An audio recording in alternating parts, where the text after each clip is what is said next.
don't trust him.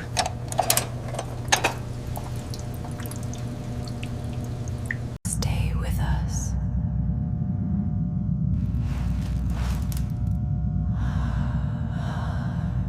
The first night in her new apartment, she hears a soft voice whisper her name through the vent. When she reports it to the landlord, he shrugs. Nobody's lived in 4B for 3 years. Before we get into the case file, just a quick note. If stories of hidden motives, dead ends, and unexpected turns are your thing, make sure you're subscribed. Hit the bell so the next mystery finds you first. Now, let's open the file. When Vanessa Carter, a young black journalist, rents a cheap Brooklyn apartment, she thinks she's finally escaped her chaotic past. But the walls of 4B hold secret therapy session tapes hidden behind vents, filled with confessions about a crime that never made headlines. Each tape ends with the same chilling warning. She knew too much. As Vanessa digs deeper, she realizes the previous tenant was murdered, and someone wants her to follow the same path. What begins as curiosity spirals into paranoia, gaslighting, and a psychological war. It forces Vanessa to question her own mind and whether she's the next confession. Brooklyn smelled different at night. Rain had just slicked the streets, making the city lights ripple like broken glass. Vanessa clutched the brass key tight as she climbed the narrow staircase of the old brownstone. 4th floor, apartment 4B. She'd signed the lease that morning, a 1-bedroom, for less than half the market price. In New York, that was a miracle, or a warning sign. But miracles didn't knock twice. The hall smelled like boiled cabbage and something stale. She reached the door. The lock clicked, slow, like it hadn't moved in years. Inside, the air was cooler than the hallway. Clean, but not new. Like someone scrubbed it down and left in a hurry. She dropped her suitcase by the radiator and looked around. Peeling wallpaper, crooked blinds, a single overhead bulb dangling by its cord. Cozy, if you didn't look too hard. Vanessa exhaled. This was hers. Finally hers. Her phone buzzed. A text from Sierra, her best friend since Howard. You alive? That Craigslist ad screamed serial killer. Vanessa smirked, typed back, still breathing, barely. She opened the fridge empty, except for a single bottle of water and a post-it stuck to the shelf, in neat black ink. Welcome home. Her chest tightened. Probably the landlord being friendly. Probably. By midnight, she'd unpacked just enough to sleep. Rain tapped against the window as she stretched out on the mattress, still wrapped in plastic. The radiator hissed like it had secrets. Then she heard it, a faint thump behind the wall, followed by another, then a whisper. She froze. Her name. ... Her heart slammed against her ribs. She sat up, every nerve sparking, listening hard. The sound slid through the vent above the radiator. Another whisper lower this time. Drawn out. ... Down single quotes T ... open ... Vanessa's throat closed. She grabbed her phone with trembling hands, typed fast to Sierra. Someone's in the building. 3 dots pulsed. Then Sierra's reply. Call 911. But before Vanessa could move, a knock rattled her door. 3 slow knocks. Her screen went black. The knocking didn't stop. 3 slow taps, then silence. Vanessa's breath hitched, her phone still black, unresponsive no matter how many times she jabbed the screen. Dead. Of course, the battery had to die now. Her ears strained in the stillness. The old radiator hissed like a snake. Pipes moaned somewhere in the walls. Outside the door, nothing. She slipped off the mattress, every muscle tight, and padded across the worn hardwood. The peephole was fogged, probably scratched from decades of tenants, but a shadow loomed beyond it. Tall, still, waiting. Her pulse drummed in her ears. Who is it? Her voice cracked. She cleared her throat and tried again, firmer this time. "Who's there?" A pause. Then a man's voice, muffled through the door. "Landlord." Her stomach dipped. "The landlord, Mr. Klein?" He was in his late 50s, smelled like menthol and cheap aftershave. She'd only met him once, when she signed the lease that morning. But something was off. The voice outside sounded smooth, too steady, like he'd been rehearsing. She kept her hand on the deadbolt. "What do you want?"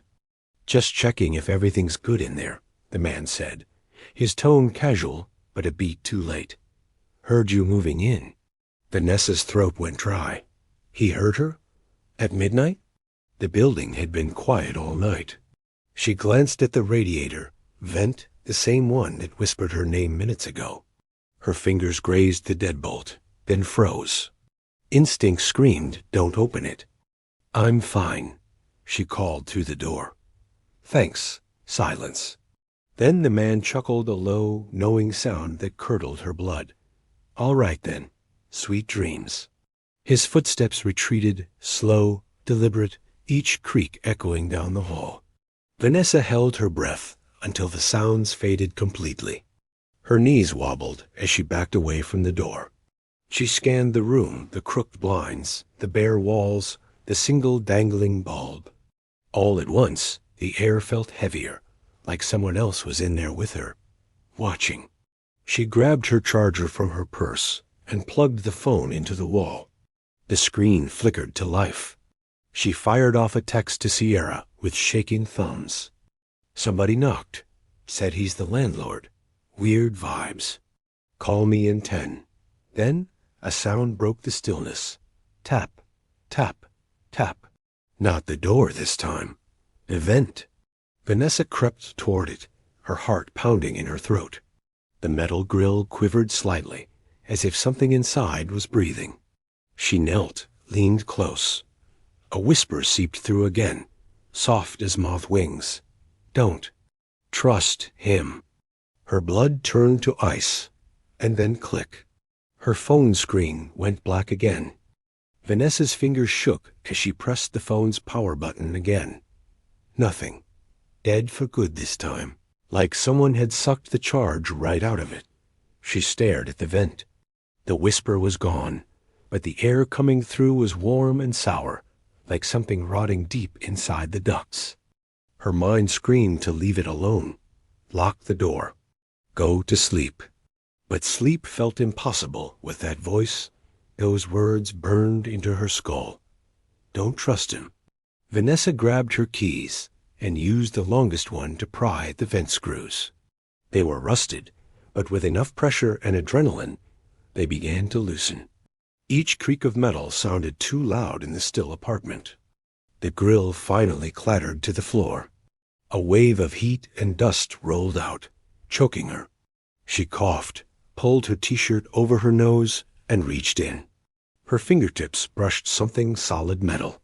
She yanked it out, a battered cassette tape recorder, sticky with grime. And on top of it, a small envelope sealed with yellowing tape. The envelope had one word scrawled across it in neat block letters. Play. Vanessa's stomach dropped. Her hands trembled as she slid a fingernail under the flap and pulled out a single cassette. Black plastic, white label. The letters scratched on with a ballpoint pen read, Session 1, LR. Her pulse roared in her ears. A therapy session? An event? Why? She stared at the recorder. It looked ancient, but there was a sliver of hope it had batteries. She thumbed the switch. The red light blinked weakly to life. Click. Whir. A man's voice crackled through the tiny speaker, deep and flat. "And what did you tell her?" A pause. Then a woman's voice answered, trembling, barely a whisper. I didn't tell her anything." "I swear." The man again, calm but sharp as a knife. "You know what happens when people lie to me, Lisa." Vanessa's skin crawled. The voice was cold, calculated like he enjoyed the fear. The tape hissed. Then the woman sobbed. She knew too much. Click. Silence. Vanessa sat frozen on the floor, the old recorder humming softly in her lap. Her breath came shallow, her mind spinning. Lisa, was that the previous tenant? The one the landlord never mentioned? The radiator hissed again, louder this time, almost a growl. And then she heard it, the faintest sound of footsteps above her ceiling. Slow, heavy, but 4B was the top floor. There shouldn't be anyone up there. The sound didn't belong. Vanessa froze on the floor, staring at the ceiling like it might crack open. Slow, deliberate steps traveled across the plaster overhead, each creak long and drawn out, like someone was pacing in no rush at all. Her breath hitched. There was no upstairs. Apartment 4B was the top floor. The landlord had said that when he showed her the place. Roof access was through the stairwell, locked. So who the hell was walking above her? The cassette recorder clicked off in her lap, plunging the room into an awful silence, broken only by the steady hiss of the radiator. Vanessa pushed the recorder aside and stood on shaky legs. Her phone was still dead, the charger light dim and lifeless. That left no calls, no texts, no Sierra. Just her and the whispering vents and the phantom steps above. Another creak, closer this time right above her head. Something in her survival instincts snapped. She lunged for her coat, grabbed her keys, and bolted to the door. The chain rattled as she unlocked it. She yanked it open and stopped dead. The hallway stretched empty, long and dim under the flickering fluorescent light. The walls smelled faintly of bleach. At the far end, an exit sign glowed weakly. She stepped out, her pulse in her throat. The apartment door shut behind her with a low thud. Halfway down the hall, she heard another sound, soft, slow, not from above this time from behind her. A shoe dragging across the floor. Vanessa spun. The hallway was empty. The door to 4B was closed, silent as a tomb. Then drag, step, drag, step. The sound was closer now, but she couldn't see anyone. It was like the footsteps belonged to the shadows themselves, crawling along the baseboards.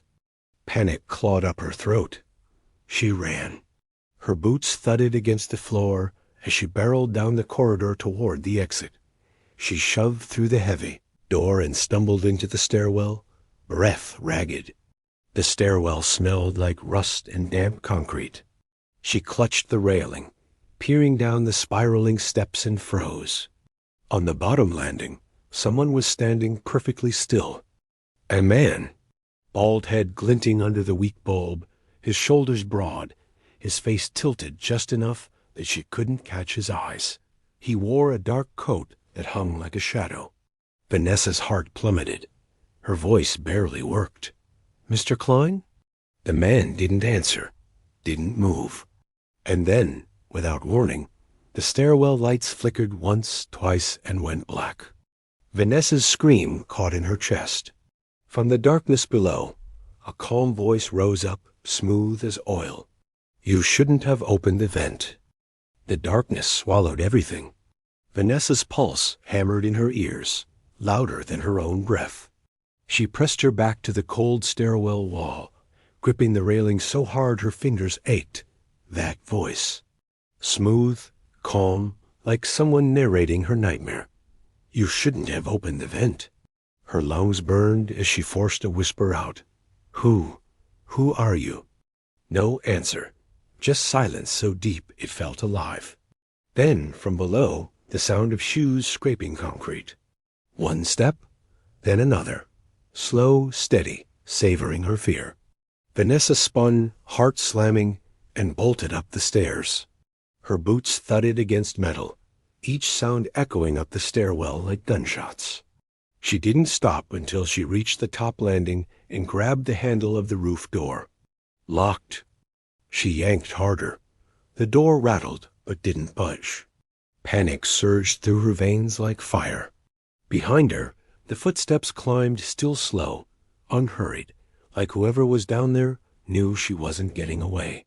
Vanessa scrambled down one level, past the fourth-floor landing, then the third. Her mind screamed at her to find another exit, a window, anything. When she hit the second-floor landing, she froze.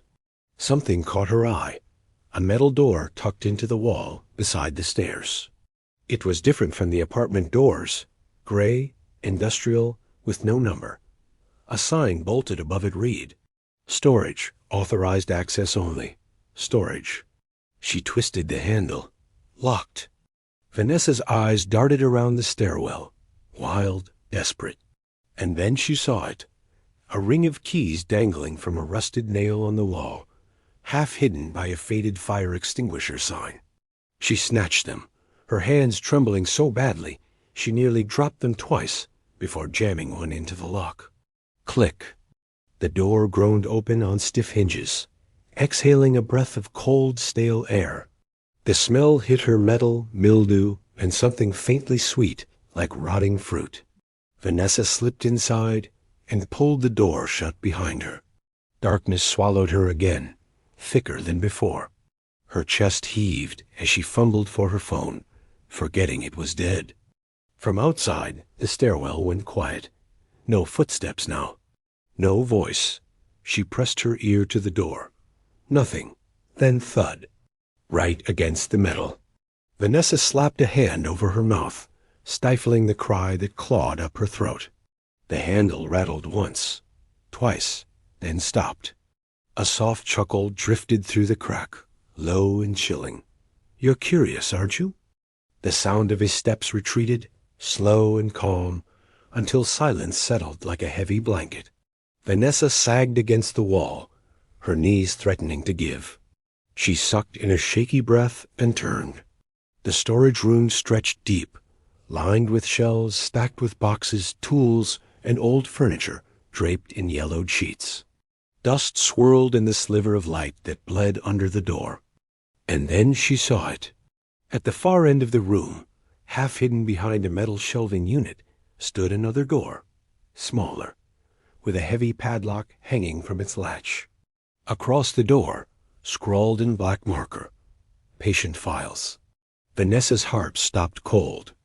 Vanessa stood frozen, staring at the words scrawled across the metal door. "Patient files." The letters were thick, jagged, as if carved in anger. Her breath fogged in the cold, stagnant air. The storage room seemed to shrink around her, as shadows pressing close. Her pulse pounded in her ears. Patients? This was an apartment building, not a clinic.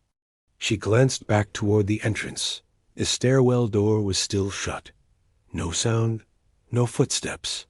Her eyes darted around the room, searching for anything that could break the padlock. Her fingers landed on a rusted crowbar leaning against a shelf. She grabbed it, gripping the cold metal so hard her knuckles whitened. One swing. The lock groaned. 2 swings. The clang echoed like gunfire in the hollow space. The third strike snapped it clean off. The door creaked open, revealing a smaller chamber beyond bare concrete walls and a single hanging bulb that flickered weakly when she pulled the chain. Vanessa stepped inside and froze. Rows of steel filing cabinets stretched along the walls, their drawers labeled in neat, fading handwriting. Session logs, audio, confidential. Some were newer, marked with names Lisa R., Aaron P., Carter V. Her blood ran cold at that last one. Carter V. her name. Heart jackhammering, she stumbled toward the drawer, her breath sharp and uneven. She yanked it open. Inside was a single manila folder. Her hands trembled as she pulled it free and flipped it open. Subject: Carter, Vanessa. Session date: 10/02. Initial intake. Notes: show signs of heightened paranoia, distrust of authority, history of anxiety disorder. Recommend observational treatment before escalation. Vanessa's stomach lurched. What the hell was this? She'd never seen a therapist here. She'd never even lived here before tonight. At the bottom of the file was a Polaroid her face, taken today. Same coat, same hair pulled back. The photo was glossy, fresh. Vanessa's knees buckled. She dropped the folder, papers scattering like dead leaves. Someone was watching her. Someone knew everything. She backed away, her eyes darting wildly when she noticed something else. On the opposite wall, a corkboard hung crooked, its surface cluttered with photos. Faces pinned with notes scribbled in black ink. Lisa R. Aaron P. Others she didn't recognize. Every photo had the same red stamp across the bottom. Terminated. Vanessa's breath caught in her throat. Her gaze traveled to the newest photo on the board. Her own face stared back at her, pinned dead center. No stamp yet. Just one word written in red marker across the bottom. Pending. Her screen clawed up, but a sound cut it off. The chain above her flickered the light twice, then went dark. From the doorway, a voice slid through the blackness, calm and close now. "You found your file, Vanessa?" Vanessa's breath hitched in the blackness. The light had died with a faint pop, leaving her in a pit of shadows. The only sound was her own heart, slamming like a drum, and his voice. Smooth, unhurried, cutting through the silence like a blade. "You found your file, Vanessa?" She spun toward the doorway, crowbar clutched like a lifeline. Her pulse screamed move, but her legs felt heavy, like wading through water. "Stay away from me," she rasped, voice shaking harder than her hands. The man chuckled softly, a sound without warmth. "Why would I hurt you? You're special. That's why we chose you." "We." The word lodged in her throat like broken glass. Vanessa bolted. She lunged past the cabinets, fingers scraping cold metal, and slammed her shoulder into the door. It flew open.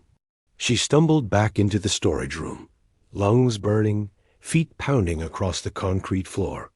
Behind her, his footsteps followed steady, patient, never rushing. Like a predator closing in, the stairwell was yards away. She darted for it, then stopped cold. The door she came through was gone. Gone. Vanessa blinked hard, panic slicing through her brain. She'd just come through there. It should have been there. But the wall was solid concrete now, seamless and gray. Her breath came fast, sharp, spiraling into hyperventilation. The room tilted. Was she losing it? Was this real? "Don't fight it," the voice murmured. Closer now, so close she could almost feel his breath against her ear. "It's just the treatment. Temporary disorientation." Vanessa whipped around and swung the crowbar in a wild arc.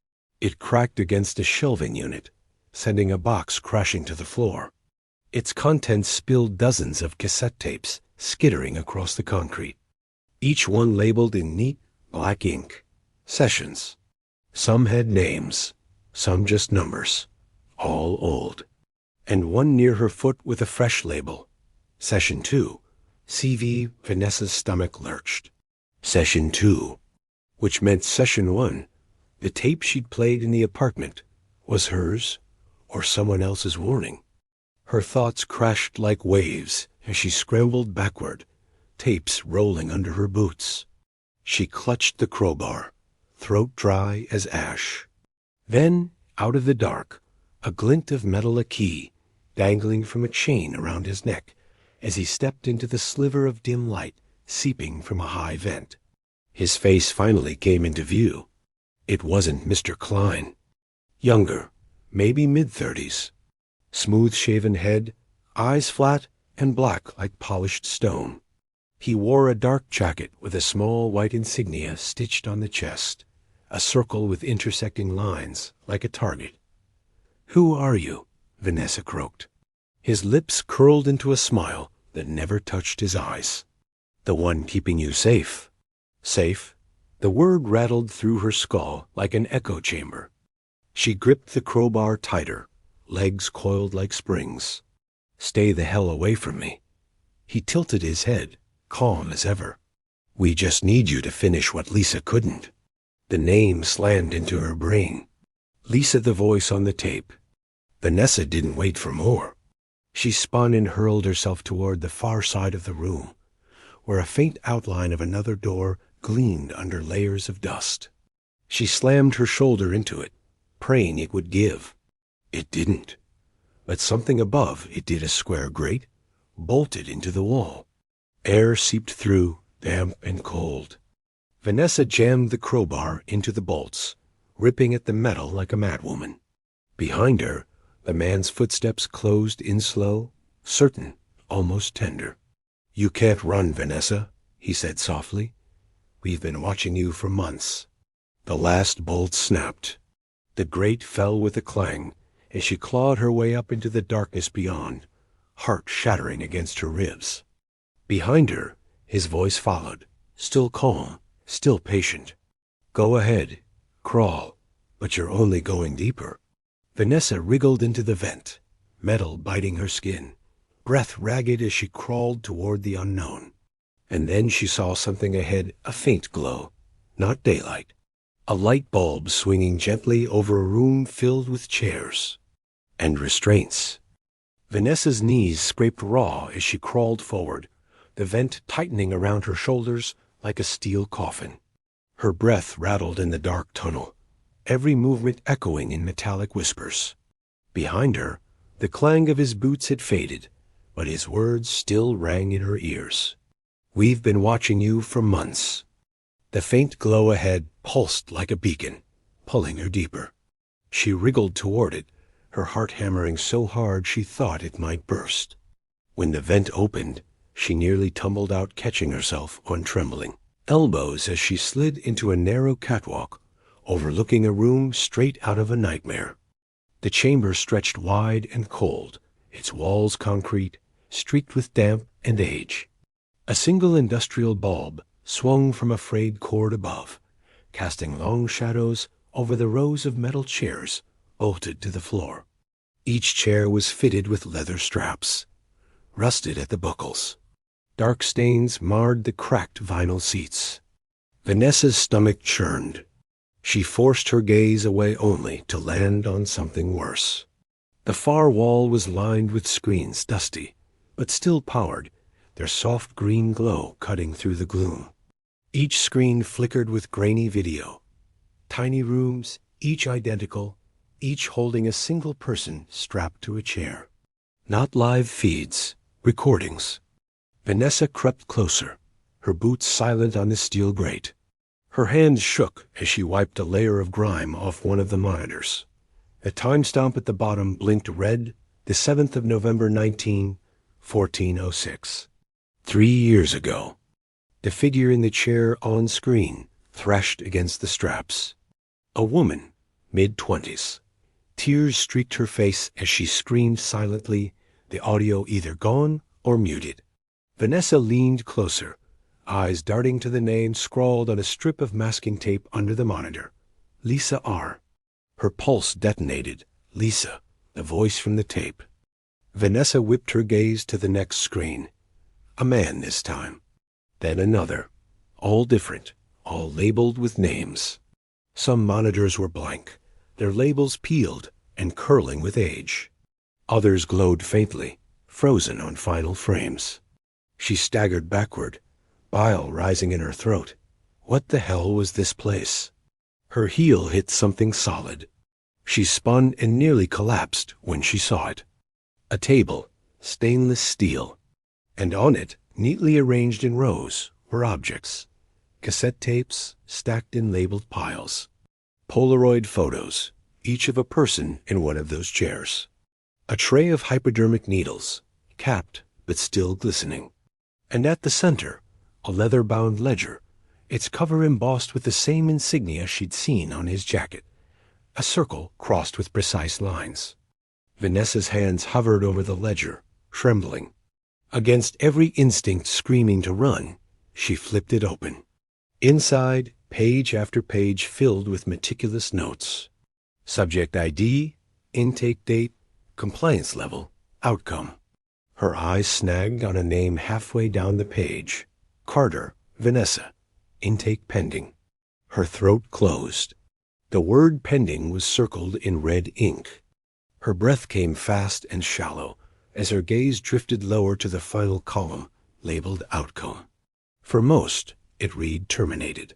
For a few, integrated. Her knees buckled. She clutched the table for balance, her fingertips grazing a Polaroid. She looked down, and her scream stayed locked in her chest. The photo showed her, today, standing in her apartment doorway, suitcase still in hand. Behind her, in the photo, was a shadowed figure she hadn't seen at the time. Vanessa's grip on the crowbar slipped. It clanged against the concrete floor, echoing like a gunshot. From somewhere in the dark, a door opened with a slow, moaning hinge. A beam of light sliced across the chamber, spilling long shadows over the strapped chairs. And then his voice came, calm and close, curling through the silence like smoke. "Vanessa, it's time for your session." Vanessa's pulse exploded in her ears as the beam of light crawled across the chamber. She dove behind the nearest bolted chair, heart slamming, breath trapped tight in her lungs. The footsteps entered slow measured, like he owned the silence. Each step sent vibrations through the cold concrete floor, making the steel under her palms tremble. "I know you're scared," he said softly, voice dripping with control. They all were. Vanessa crouched low, her muscles shaking, eyes darting for an escape. The only exit she saw was the door he just walked through thick steel, now shut behind him. She scanned the table she'd just left. Too far. The crowbar lay on the ground, glinting faintly. Just a few feet from her boots, but in plain sight. Lisa thought she could run too, the man continued. Closer now. His shadow stretched across the floor, spilling toward her hiding place like an oil slick. But running only delays the process. Process.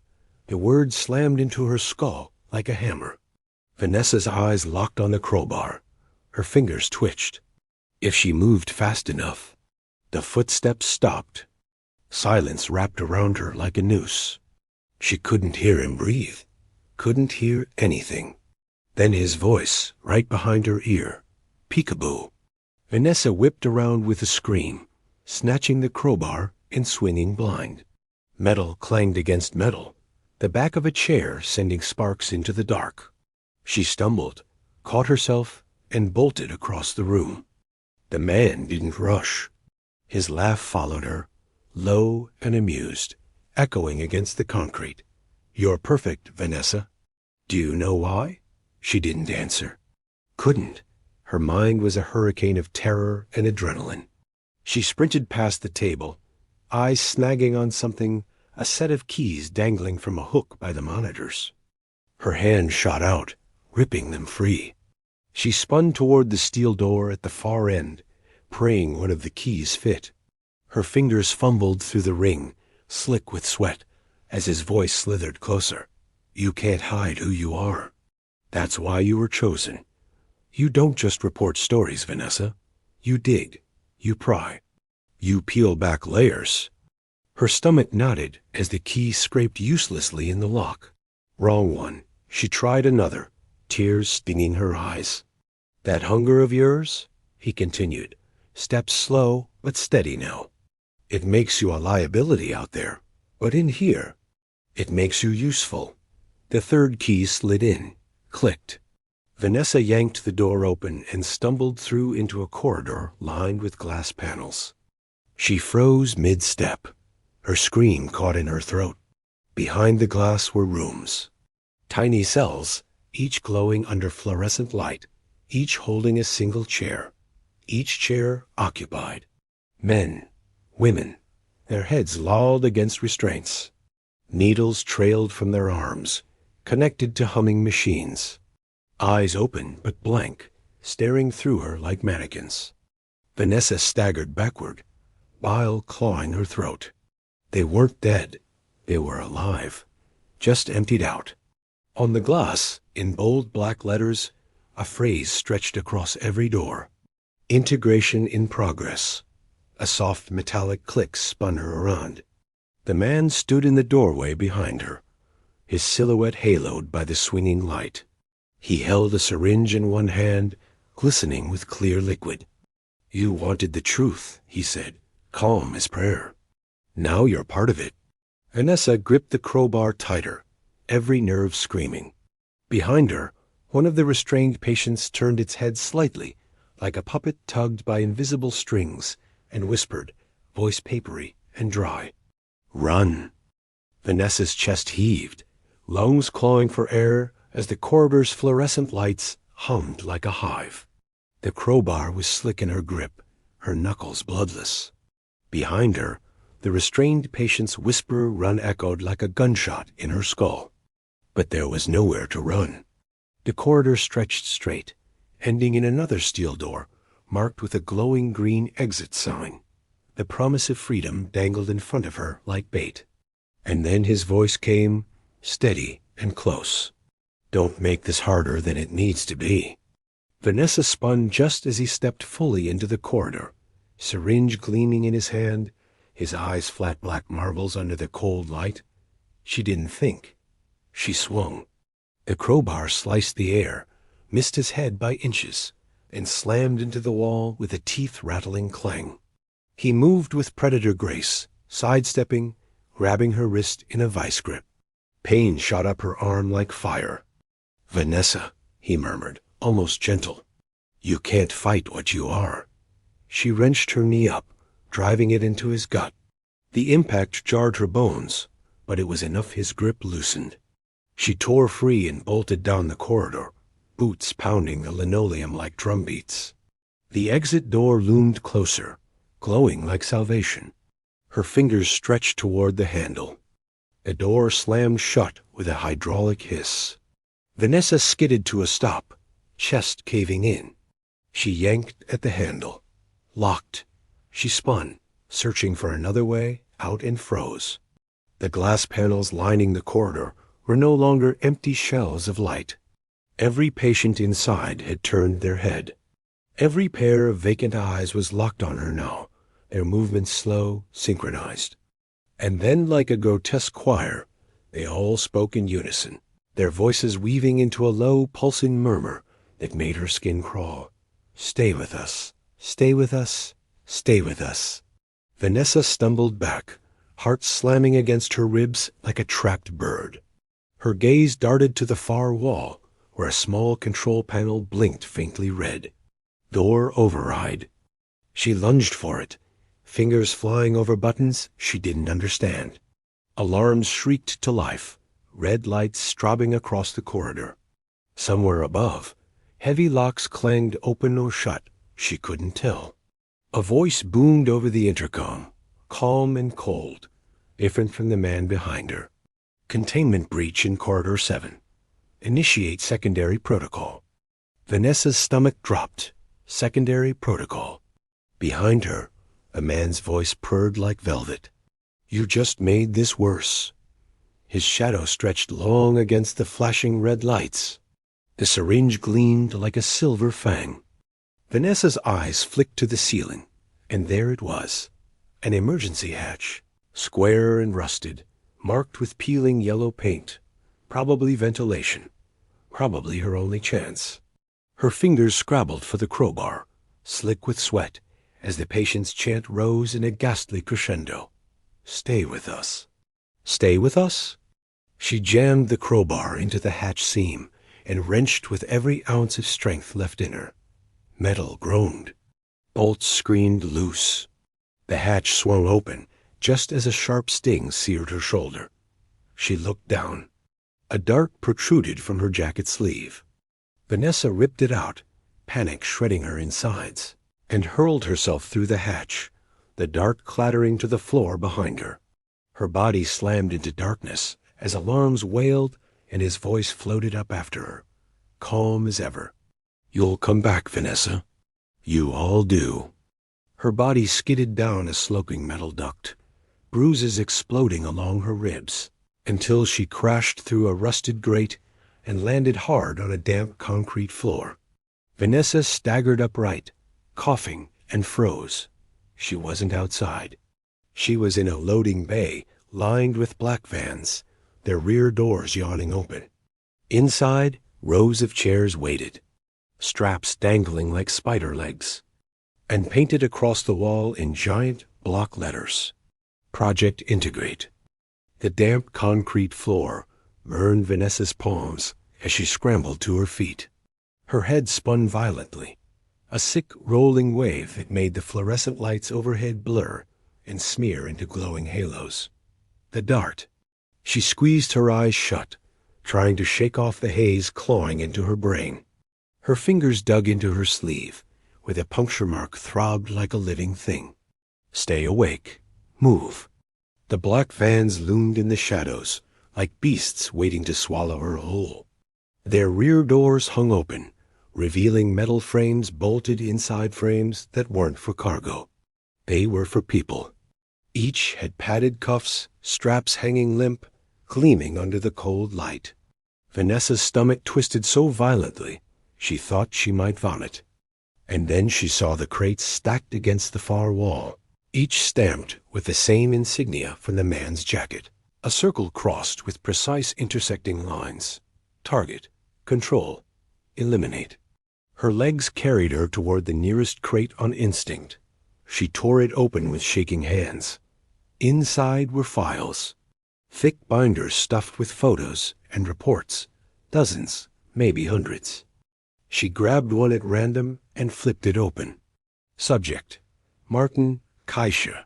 Compliance level, low. Outcome, terminated. The next file. Subject, Rivers Lisa. The photo punched her in the chest. Lisa, alive, eyes wide in a mugshot-like image. Compliance level, resistant. Outcome, terminated. Vanessa's fingers trembled as she turned the page and froze. Subject, Carter, Vanessa. Her own face stared back at her. Same photo from the Polaroid. Compliance level, high. Outcome, integrated. Her vision blurred with a cocktail of fury and terror. She flipped the page. Under notes, a single line stood out in bold ink. Recruitment phase, complete. Observation successful. Initiate neural merge within 24 hours. Neural merge. The phrase thrummed in her skull like an alarm bell. She rifled through the back of the binder and found diagrams, brain scans, wiring schematics, notes scribbled in sharp, neat handwriting.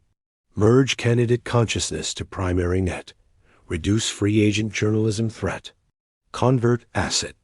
Her breath came ragged, clawing at her throat. They weren't just experimenting. They were erasing people, rebuilding them. Vanessa. Her name slid through the air like a blade, slicing through her panic. She whirled. The man stepped out from the shadows, syringe still glinting in his grip. But now she saw the faces behind him. 3 others, dressed in black, masks hiding their features. They fanned out slowly, boxing her in. "You're asking why, aren't you?" His voice was smooth, calm, every syllable coiled with control. "You always ask why? That's why you were chosen." Vanessa's voice was a raw whisper. Chosen for what? He smiled, teeth flashing like polished steel. To become part of the only truth left. One mind. No lies. No corruption. No questions. Her hands curled into fists around the crowbar, slick with sweat. The edges of the world tilted as the drug gnawed at her focus, pulling her toward darkness. "You can't stop this," he said, stepping closer, syringe raised like a silver dagger. "It's bigger than you. Bigger than all of us." Vanessa's breath tore out of her lungs as she swung wild, desperate. The crowbar cracked against the crate, splintering wood. Files exploded across the floor like startled birds. For a second, their eyes flicked to the chaos, and that was all she needed. She spun, vaulted over a fallen box, and sprinted for the far end of the bay, where a faint rectangle of daylight glowed through a half-rolled loading door.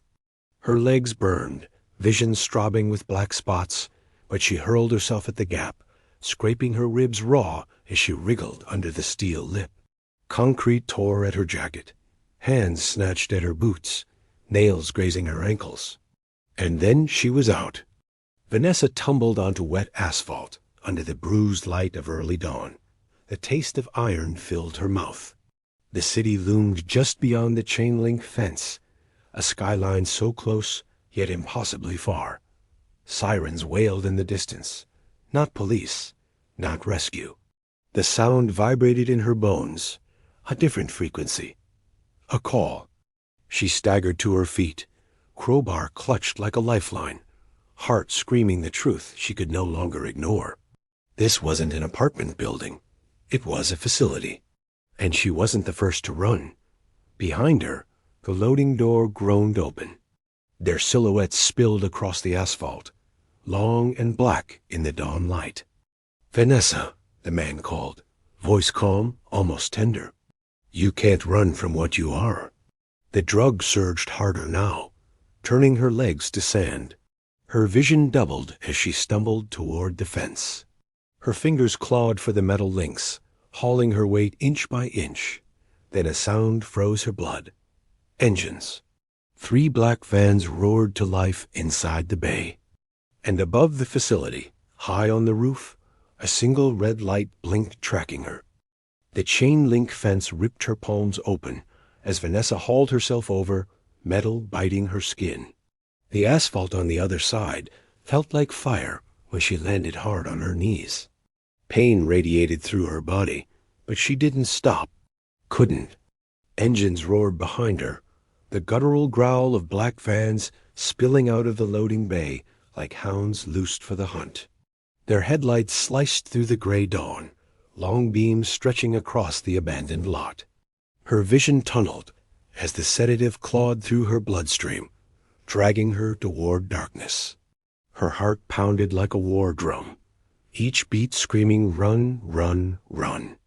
Vanessa stumbled toward the crumbling alley ahead, her crowbar clattering against the pavement before she could catch it. She let it go. Weight slowed her now. All that mattered was distance. But as she ran, something burned at the edges of her mind, something she'd seen in that file room. Scribbled across the pages. Neural merge. Observation complete. Integration protocol live. This wasn't just about her. It wasn't even about Lisa. It was bigger, a program swallowing people whole, erasing them, and replacing them with obedient shells. She couldn't just escape. She had to end it. Vanessa veered sharply into an alley that cut between 2 skeletal warehouses. The siren pitch hum behind her grew louder, their vans closing in, tires skidding on wet asphalt. Her chest heaved like it might split open as she rounded a corner and stopped dead. A rusted metal staircase zigzagged up the side of a warehouse, leading to a cracked second-story window.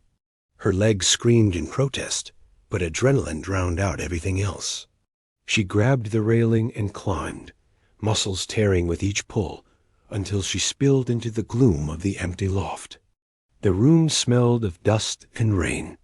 Shafts of dawn light pierced through shattered panes, striping the floor in pale gold. Vanessa staggered toward a corner where a forgotten breaker box sat crooked on the wall, and just below it, a blinking emergency phone line panel. Her hands shook so hard she nearly tore the wires out by accident. But she remembered years of investigative reporting had taught her where old buildings hid their secrets. She ripped open the box, stripped the insulation with her teeth, and jammed the raw wires into the connector of the facility's internal COM panel. She'd torn from the dart gun case she'd grabbed without thinking. The panel hissed, sparked, then blinked green. A live line. Vanessa hit the override and slammed her palm on the broadcast key. Her voice cracked as she forced the words out, every breath a blade in her lungs. "This is Vanessa Carter. If you can hear me, they're taking people Project Integrate. There." A thunderous crash shattered the words. The far door exploded inward, metal shrieking as the first black-clad operative barreled through, mask gleaming under the fractured light. Behind him, 2 more shadows poured in, guns slung low, their boots thudding like war drums. Vanessa screamed into the mic. "They're erasing people. Lisa Rivers, Kaisha Martin me. If this cuts out, find the tapes in." A shot cracked the air. Sparks spat from the breaker box as the bullet chewed through the panel. The line went dead in a sizzle of smoke. Vanessa dove behind a beam as another round tore splinters from the wall above her head.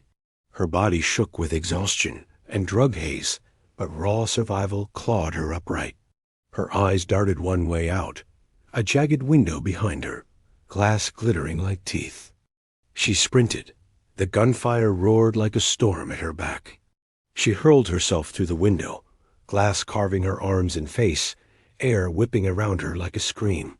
For a breathless second, she flew. Then the world slammed up and swallowed her.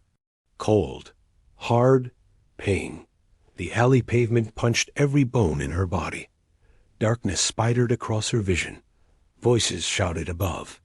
Boots pounded closer. But then sirens. Real ones. Police. Dozens of them, swelling through the dawn like a tidal wave of noise and flashing blue. Vanessa blinked through the blood in her eyes. In the distance, she saw the vans reversing hard, tires screaming as they vanished down a side street.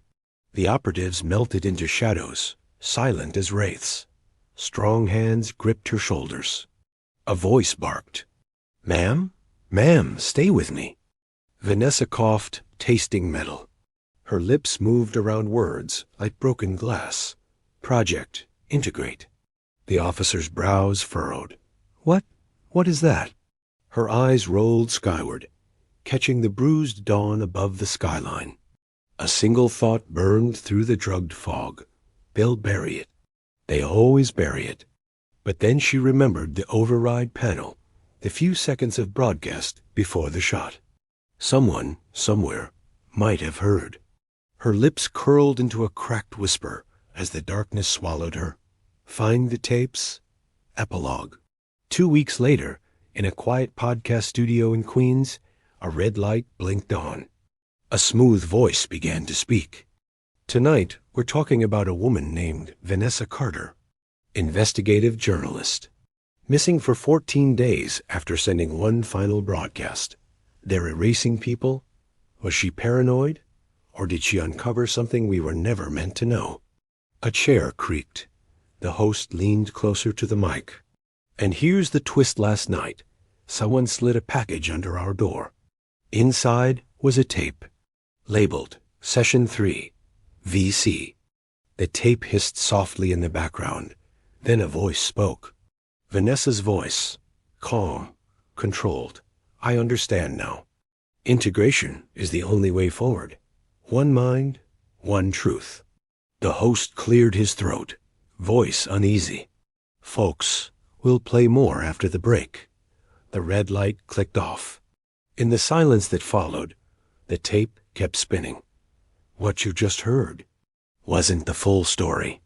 It was the part someone tried to bury. The part that didn't fit the headline. The part where a person, not a suspect, was lost in the process. This case showed us what happens when the system moves too fast, or not at all, when suspicion weighs more than truth, when justice shows up late, or never. But here's the thing. If these stories don't leave us asking questions, they'll keep repeating with different names. So if this one meant something to you, don't just move on. Talk about it. Question it. Pass it on. Because silence protects the wrong side of history. And sometimes, the only thing standing between truth and erasure is someone who chooses to care. Like, share, comment. Let the next chapter begin with awareness, not regret.